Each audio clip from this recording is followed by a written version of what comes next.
Alright guys, HyDra again today. Hope you're doing well and enjoying your day so far. Major drama going down last night with SlasheR finally deciding to tell all on what's happened at the Boston Breach over the last couple of weeks, revealing that Snoopy apparently didn't know any hardpoint spawns until at least February, and saying that SlasheR, Asim and Priestahh were apparently all aligned on wanting Snoopy gone. The organisation though, the decision makers and the powers that be over there, made a rather different call, and Censor joins the call to get into a major beef with SlasheR over this whole drama. Very much intriguing your thoughts in the comments below. Hit the like button if you enjoy, subscribe if you're new as always. There is a lot to dive into today. Firstly, there was some hilarious content yesterday with regard to this whole solar eclipse stuff. Pred tweeted this out and I couldn't believe that he was actually being serious. I was like, there's no way that people certainly in the firing line of the totality in the US, Mexico, Canada, whatever, were not aware that this is a thing, but apparently not, because I'm pretty sure Pred wasn't trolling here based on his reactions on stream. I thought that maybe he was for some time. Why is it so dark outside now in Dallas? Guy thought the apocalypse was coming right when the sun went behind the moon,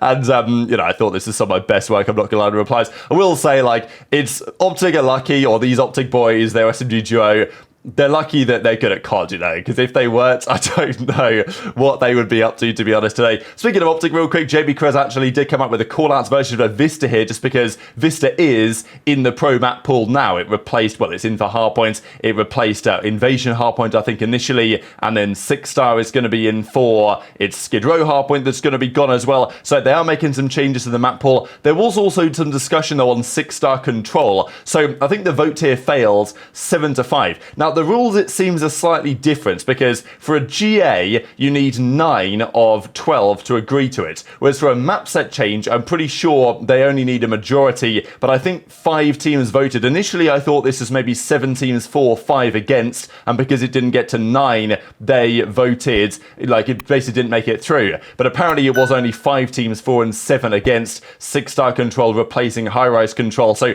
that never happens. But it is interesting, I would say, from the CDL angle, right? Because if you're the league, you can effectively make the calls on this type of stuff. Let's say there's a GA that happens, or, you know, the rival barrel attachment that 8 teams voted for, apparently 4 teams voted against. Theoretically, the CDL could hear that and say, well, the majority of teams want it gone, we're going to ban it officially in the rule set, and potentially they could do a similar thing with the maps. The pros are always going to have some say in this. I don't think they should have as much of a say as they actually do. There is, however, confirmation from Sib on stream yesterday that terminal search will be gone and 6-star search is coming in. So this is one of those changes people have been looking for. 6-star, again, these maps are designed quite well, I think, these new ones. 6-star on paper, the map design, the layout, makes a lot of sense. But the problem is, in respawns at least, spawns can be an issue. In search, don't have to worry about that. And the map, I think, is laid out quite well. So 6-star search apparently will be in, and terminal search will be gone. So that's very interesting, and we can discuss in the coming days, when this is confirmed, what it means for teams, which teams are going to get better, which teams are going to get worse. Obviously, it's rather impossible to say which teams are going to be good at these new maps in the game. You can speculate based on the map design or the layout, and if they're SMG focused, maybe the SMG dominant teams might be rather good at them, but also some teams liked terminal search and were getting better at it, although I'm not sure it was a massively well-liked map, and therefore, of course, it is gone. But let's dive into some of this drama, right? Because SlasheR was dropped off the Boston Breach team a little while ago now. Very controversial circumstances. What really annoyed SlasheR about this was not necessarily everything that happened behind the scenes, although that did, but it was actually the reaction from a certain Mr. Doug Censor, right? Because if you guys might have seen the drama roughly a week or so ago now, where there were stories emerging of a certain player on the Boston Breach forgetting search and destroy strategies in crucial moments and not knowing spawns and this type of stuff. And it was mentioned on the flank or by Zuma and Benjay and Asim, and then the theory was that, well, Asim or SlasheR, they must have ratted that out to those guys. And I was a bit confused by this whole thing, because I don't really think there's an issue with Asim, let's just say Asim, for example, talking to Zuma and his boys on problems in the team. The question to me was, should that have been made public by Zuma and Bill on stream? I don't think there was any real issue with what Asim or SlasheR or whoever else in the team potentially did. Ben then said that he'd heard this from multiple sources, but Censor wasn't happy with that coming out publicly, because he felt that it was painting a narrative to the detriment of Snoopy that maybe wasn't fair. False narratives and all this. We've got experience with that here on the channel for the last few years. But SlasheR basically heard this from Doug, and he felt like he was being painted as a rat, or Asim was being painted as a rat and all this stuff, and he wasn't particularly happy about that for understandable reasons. So SlasheR thought, all right, you know what, I'm going to give my take. I'm going to say what happened from my point of view, how I think things could have been dealt with differently, and why I believe I was dropped from the organisation and Snoopy wasn't, in a surprising set of circumstances. So we ran the Joke Jig episode last night live on Twitch. It's all on the YouTube now if you guys want to check it out after this video, because there is, I can't share enough clips to do this justice, and fortunately for me, I had a front row seat. You know, I didn't know this was happening, by the way. Like, we only found out, at least, I only found out a couple of hours into the show that SlasheR was going to join, and SlasheR was, okay, I thought, all right, he'll join, he'll say a few things on Boston, say his piece, and then as SlasheR's saying what he's saying, Doug Censor comes in the chat, he starts yapping away, Simp comes in the chat, starts, typing away, we're like, all right, guys, you want to come in, and I'll just sit back and maybe, we'll tease with a few poke and prodding questions, but apart from that, just going to sit back and enjoy the show. So the first thing that SlasheR really said in terms of why he was surprised at this decision was that, according to himself, in February, the team, as in we, he says, but really he was talking about Snoopy, right? Read between the lines here just a little bit, didn't know any spawns on any map. Now, this obviously is rather difficult to believe, but SlasheR said that, yeah, there was a certain situation where Snoopy was like, oh, why did he spawn there or something? And SlasheR was like, well, hang on a second, those are not the spawns. And they went through all the spawns on every hardpoint, and Snoopy, wasn't able to kind of name where the spawns would be. Now, I've got to imagine Snoopy had some idea of where the enemies were spawning, but potentially being able to put that into words, or, actually being able to analyze in the moment, okay, where are they going to spawn, was seemingly too much of a challenge. And it's difficult for Snoopy. He's coming over, he's learning English, making this transition.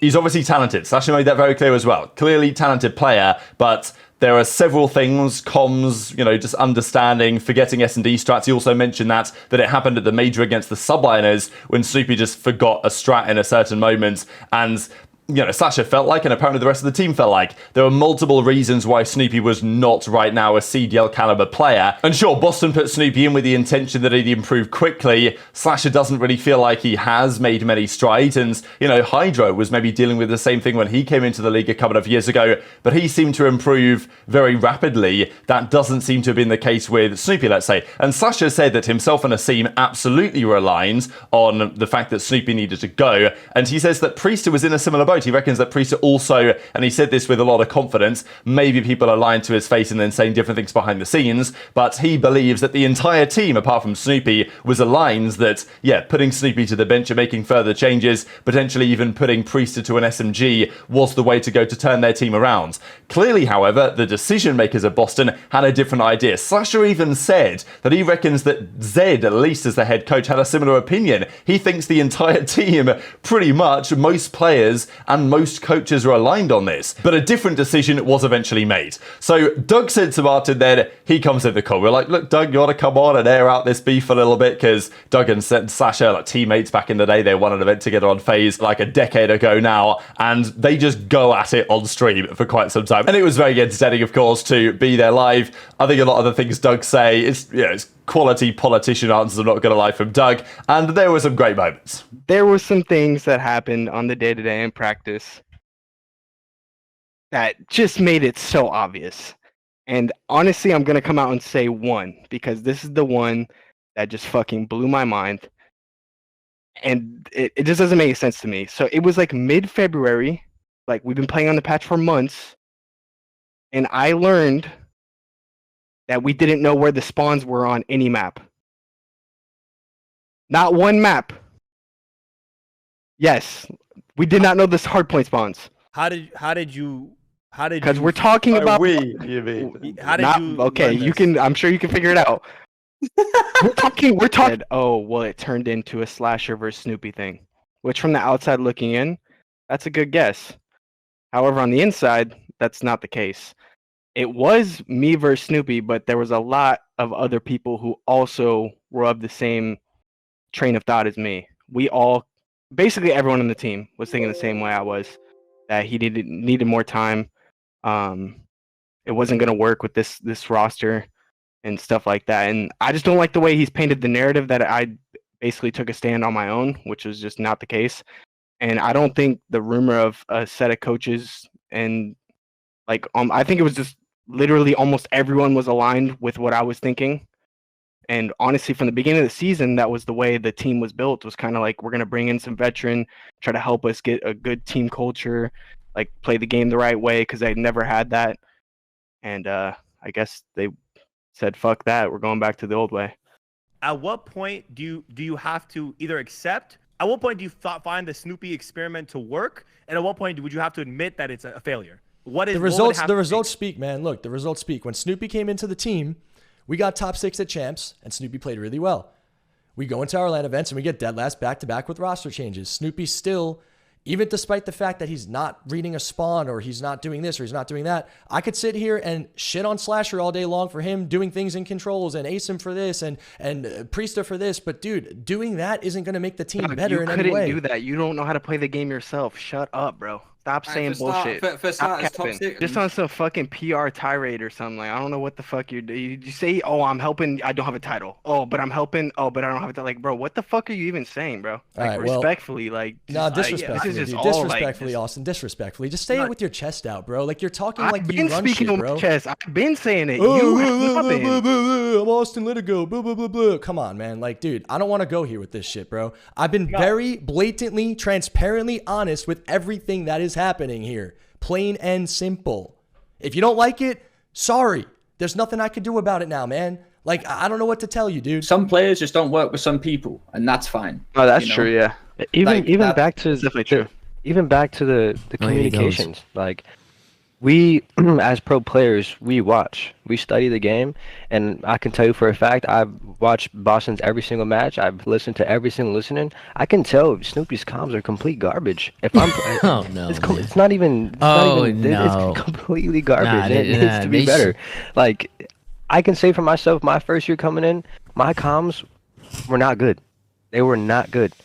But after that first year, like obviously I could still hold my own without those comms and still make instinct. Like my natural instinct was good, but my comms need to be better. So we were friends on your comms. Yeah, my comms were shit. My comms were shit. I'm taking random timings, not letting my teammate behind me know they could be behind me, and now my teammate that's behind me is getting fucked over because I can't simply come like, yo. So it's pretty remarkable that with that circumstance behind the scenes, the decision that was made was actually ended up being made, right? And my question is, what exactly is Censor's role? And I was trying to get an answer out of him about this last night and say, like, exactly what are you doing on the team? Because Doug is acting and speaking and discussing things like he is the general manager, like he is one of the key decision makers. Even put in last night's chat at some point, I think I have a screenshot, but he put in the chat, Asim should have like called me when he joined Boston or something, like he kind of wanted to have that conversation. But SlasheR said that, well, you know, I didn't even talk to Doug. I talked to him once while I was on the franchise. It wasn't clear at all that Doug was getting involved in the day-to-day operations. And Doug said on the show last night as well that he doesn't really have a role right now that's defined, because now he's retired from being a player. Sure, he's a content creator at Boston, but, you know, he doesn't really have a defined role. He wants the team to win and all this stuff. So he's clearly getting involved. And apparently he was watching the scrims of the team, even though SlasheR wasn't aware that he was. So really weird exactly what, you know, Doug is cooking here. Like, is Doug pulling some crazy strings right now? Because we know that Doug respects Snoopy and respects his talent, and, you know, Beans and Penta and these other guys that are now in are guys that Doug's played with and, you know, brought up from challenges. So it almost seems to me that Doug is operating as some sort of de facto director, shadow general manager, like pulling the strings. And look, maybe he's pulling the strings particularly well. Apparently their new team is doing rather well in scrims, and if you have a team that's all on the same page, they are likely to do better. But the question would be that maybe the way to get the team on the same page was to get rid of Snoopy, that apparently the rest of the team wanted, rather than do what they've eventually done. So remarkable turn of events. Simp as well, this guy can't help himself obviously, he hops in there as well, talks about the rotating to the wrong hill is, you know, unacceptable, you don't want to win at that point. He even talked about the fact that Breach gave him an offer. He was like, the only other team that gave him an offer during the offseason was Boston. They offered him more pay, but he of course went for the Subliners because they basically had a better team. So very much into your thoughts on all this stuff in the comment section below. Very entertaining content. Hit the like button if you enjoyed. Subscribe if you're new. Take care, and I'll see you next time. Nah, I don't really know the science behind it, but it has to do something with the fact that like the moon. So you know what the eclipse is, right? Like I'm pretty sure it's called a solar eclipse. You know what that is, right? Solar eclipse? I'm pretty sure it's whenever the moon and the sun, because I'm pretty sure the sun goes. The sun goes around the moon, right? It goes around it. Yeah. But then this time around, it went like. I think it went behind it, or yeah, something like that. Moon. Yeah, it was June. But the sun doesn't move. Why does? Go on my Erik, camera. Did you know that the sun didn't move?